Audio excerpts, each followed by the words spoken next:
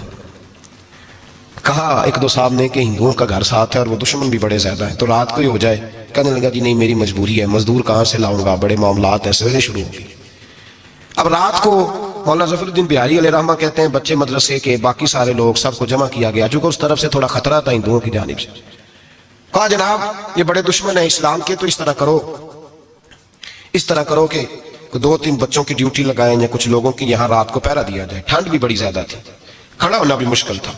اعلیٰ حضرت رحمت اللہ علیہ عشاء کی نماز کے بعد جلدی حجرہ خاص میں تشریف لے جاتے تھے. اس رات جب دیکھا نا باہر شور ہو رہا ہے تو اسی طرح سر پہ ایک رومال لپیٹا تو باہر آ گئے. کہنے لگے کیا شور ہے؟ کہ حضور سردی ذرا زیادہ ہے تو یہاں کسی کی ڈیوٹی لگانی ہے پہرے کی.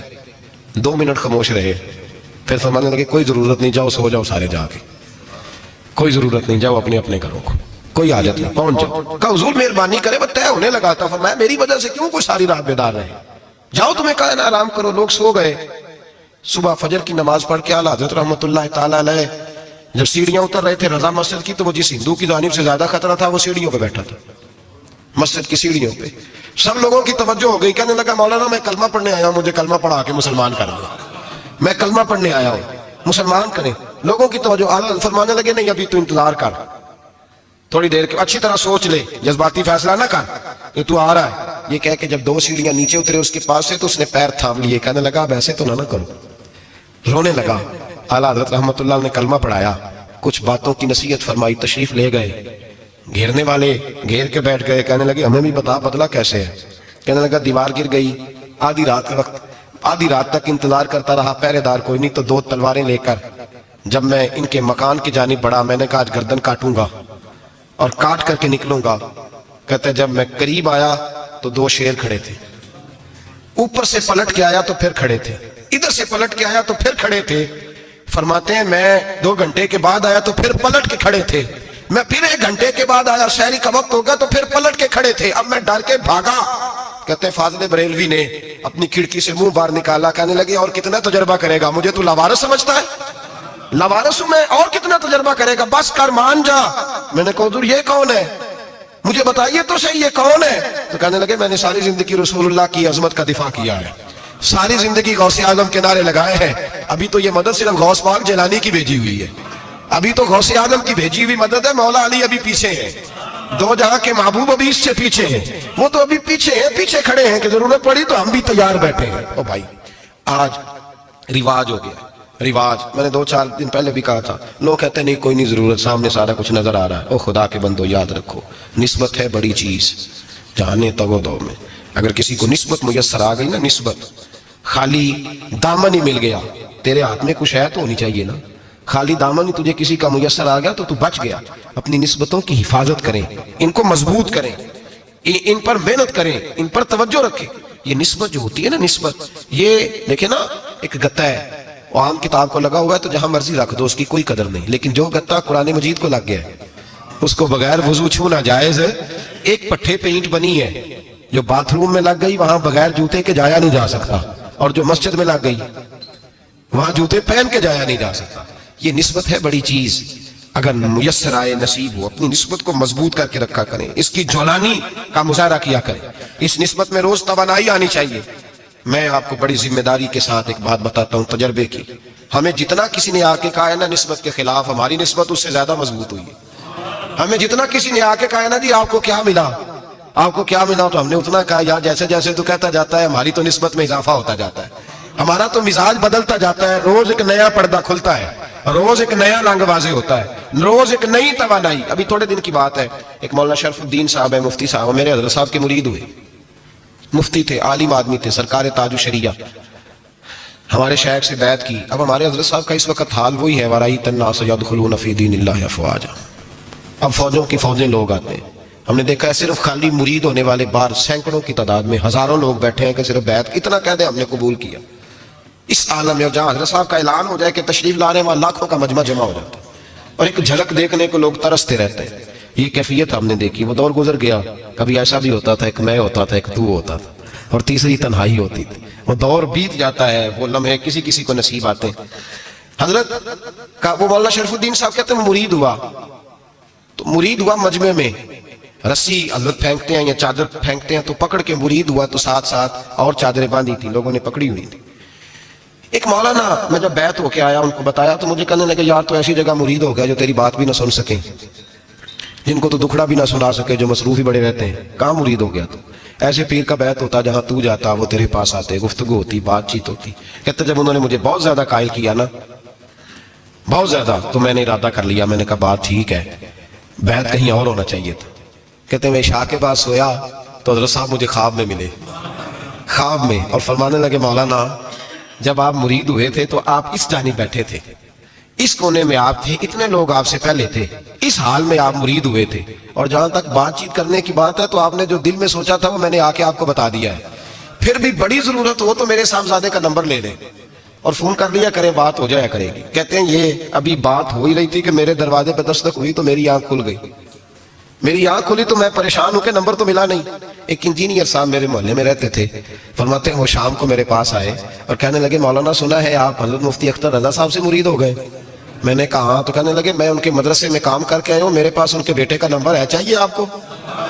نمبر ہے چاہیے؟ کہتے ہیں نمبر مجھے وہ شام کو گھر آ کے دے گئے۔ اب جب میں آستانہ نور پہ بریلی شریف ملنے کے لیے حاضر ہوا تو میرے دل میں خیال آیا، جب میں اندر گیا نا تو میرے دل میں خیال آیا حضور خواب جو آئی تھی اتنی بھی جلدی کیا ہے، ذرا ٹھہر جائیے، آپ ملے جو تھے تو صاحب نمبر بھی دے ہی جاتے۔ میرے دل میں خیال آیا تو السلام علیکم کے بعد حضرت کہنے لگے مولانا مجھے تو جلدی کوئی نہیں تھی، آپ کے دروازے پہ دستک ہو گئی تھی، مجھے تو کوئی جلدی نہیں تھی، آپ کا دروازہ بجنے لگا تھا، مجھے تو جلدی کوئی نہیں تھی لوٹنے کی، ہر مشکل دی کنجی یارو ہاتھ مردہ نے آئی، اور مرد نظر کرے جس ویلے مشکل رہے نہ کائی۔ بس لوگوں یہ یاد رکھو اور اس پہ عمل کرو، اپنی نسبتوں کو مضبوط کرے۔ ہمارا تو جیسے دن کا اجالا چمکتا ہے نا، چمکتا ہے دل کا اجالا، جیسے نیا دن چڑھتا ہے ہمارے لیے تو ایک نئی روشنی لے کے آتا ہے۔ اپنے آپ کو بیدار رکھے۔ سورج اگر باہر پورا نکل آئے نا تو جو آدمی آنکھیں زور سے بند کر لے اسے کوئی شے نظر نہیں آتی، پورا سورج نکلا ہوا بھی ہو، سورج اسے نظر آئے گا جس کی اپنی آنکھیں بھی کھلی ہوں گی۔ تو آنکھیں نہیں کھول رہے، تو آنکھیں نہیں کھول رہے، آنکھیں، یہ شکوہ آنکھیں نہ کھولنے کا ہے، آنکھیں نہیں کھول رہے تو سورج کیسے نظر آئے گا؟ بات ذرا سخت ہے پر چلو آپ میرے عزیز ہیں کر جاتا ہوں۔ ملا رومی رحمت اللہ تعالیٰ علیہ فرماتے ہیں مجھ سے ایک شخص نے کہا کہ نبی پاک صلی اللہ تعالیٰ علیہ وسلم اگر سراجم منیرہ ہے تو نظر کیوں نہیں آتے؟ تو میں نے کہا الو اگر آنکھیں بند کر لے تو اسے کوئی شے نظر نہیں آتی، آنکھیں بند کر لے تو اسے کوئی شے نظر، تو آنکھیں تو کھولنا، آنکھیں کھول۔ یہاں میں اپنے کمرے میں یوں پردہ آگے کر کے لائٹ بند کر کے باہر شور مچاؤں سورج کوئی نہیں سورج کوئی نہیں، تو مجھے کوئی بندہ کہے گا پاگل ہے، اس طرح کر، باہر نکل، ادھر آ تجھے دکھاؤں سورج ہے کہ نہیں، تیری تو اپنی آنکھیں بند ہے۔ اقبال کہتے ہیں دل بینا بھی کر خدا سے طلب، آنکھ کا نور دل کا نور نہیں، اندر کی آنکھیں کھول، اندر اتنا اندھیرا ہے تو باہر کیسے نظر آئے گا؟ تو لوگ آنکھیں نہیں کھولتے، دائیں بائیں دیکھتے رہتے ہیں۔ نسبت کو مضبوط کریں۔ رب تو فرماتا ہے حبیب تو موجود ہے تو میں کافر کو بھی عذاب نہیں دیتا۔ اب یہاں خالص نسبت کا بیان ہے، خالص، یہ نہیں فرمایا کہ حبیب ان کے عمل اچھے ہیں تو میں عذاب نہیں دیتا، یہ نہیں فرمایا کہ حبیب یہاں خانہ کعبہ ہے تو میں عذاب نہیں دیتا، نسبت کی بات فرمائی، نسبت کی۔ یہ نہیں فرمایا کہ حبیب یہاں روز طواف ہوتا ہے تو عذاب نہیں دیتا، یہاں تلاوت ہوتی ہے تو فرمایا حبیب تو ہے اس لیے میں انہیں عذاب. مدینے میں کبھی زلزلہ نہیں آیا، پتہ ہے آپ کو؟ اس لیے نہیں آیا کہ وہاں میرے مصطفیٰ کا گنبد خضرا ہے. کوئی فصل وہ بیجتے نہیں، کوئی فصل بوتے نہیں، وہ کوئی فصل بھی، لیکن دنیا کی ہر شے آپ کو مدینے میں ملتی ہے.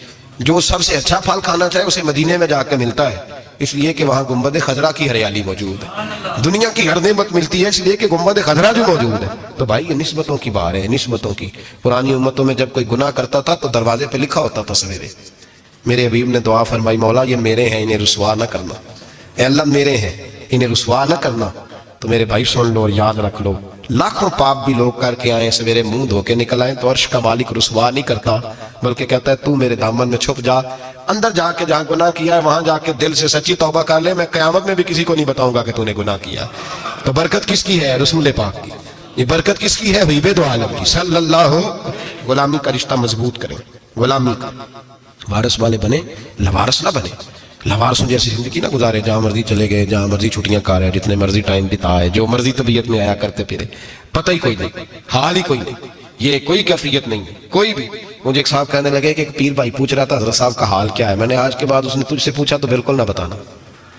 وہ کیسا بیٹا ہے، وہ کیسا بیٹا ہے جو پڑوسیوں سے دائیں بائیں لوگوں سے حال پوچھتا ہے؟ اسے پتہ ہی نہیں، اسے خبر ہی نہیں. اسے تو لمحے لمحے کی خبر ہونی چاہیے، اسے تو منٹ منٹ کا پتہ ہونا چاہیے تھا. وہ اس نے کس طرح کی نسبت رکھی ہوئی ہے جس کو ہم سایوں سے پوچھنے پڑتا ہے ذرا پتہ کر کے بتانا حال کیا ہے.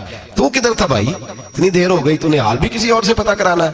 میں نے کہا اس کو کہنا آج کے بعد حال پوچھنا ہوا تو خط لکھے، میں بھی جواب لکھ دوں گا. بات ختم ہو گئی.